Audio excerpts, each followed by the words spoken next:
آپ کس سے پوچھیں گے؟ حجام سے پوچھیں گے؟ موچی سے پوچھیں گے؟ آپ پوچھیں گے سائنٹسٹ سے، کیونکہ سائنٹسٹ سائنس کے میدان میں عالم ہے۔ اگر قرآن مجید کوئی بیماری کے بارے میں ذکر کر رہا ہے تو آپ کس سے پوچھیں گے؟ آپ ڈاکٹر سے پوچھیں گے، کیونکہ ڈاکٹر میڈیسن کے فیلڈ میں، بیماری کے میدان میں ماہر ہے۔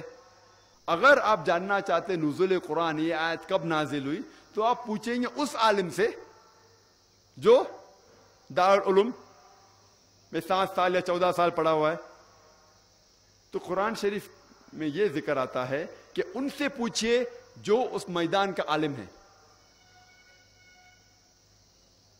اگر آپ قرآن شریف پڑھتے ہیں، آپ کچھ سمجھ میں نہیں آتا ہے، تو ان سے پوچھئے جس کے پاس اس کے بارے میں علم ہے۔ میں آپ کو ایک مثال دینا چاہتا ہوں۔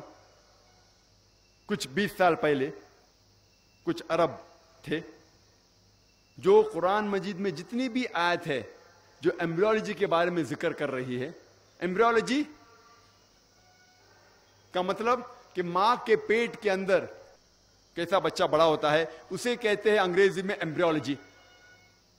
تو جتنی بھی آیت کے اندر ذکر ہوتا ہے ماں کے پیٹ کے اندر کس طریقے سے بچہ بڑا ہوتا ہے، اسے کہتے ہیں ایمبریولوجی۔ اس کی ساری آیتوں کا ترجمہ لے کے وہ جاتے پروفیسر کیت مور کے پاس، اور اس وقت کیت مور ساری دنیا کے سب سے ماہر ایمبریولوجسٹ تھے۔ وہ head of the department of anatomy in the university of Toronto, Canada کے تھے۔ وہ غیر مسلمان تھے، عیسائی تھے، لیکن اللہ تعالیٰ فرماتا ہے ان سے پوچھے جو ماہر ہے، بھلے مسلمان ہے غیر مسلمان ہے۔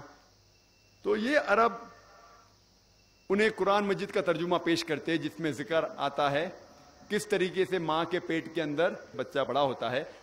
اور جب وہ ترجمہ پڑھتے ہیں کئی آیتوں کا، پروفیسر کیت مور کہتے ہیں کہ اکثر جتنی بھی آیت قرآن مجید میں ہیں وہ ابھی ماڈرن ایمبریولوجی سے بالکل ملتی جلتی ہے، لیکن چند آیتیں ہیں جس کے بارے میں نہیں کہہ سکتا ہوں کہ صحیح ہے، میں یہ بھی نہیں کہہ سکتا ہوں کہ غلط ہے، کیونکہ میں خود نہیں جانتا۔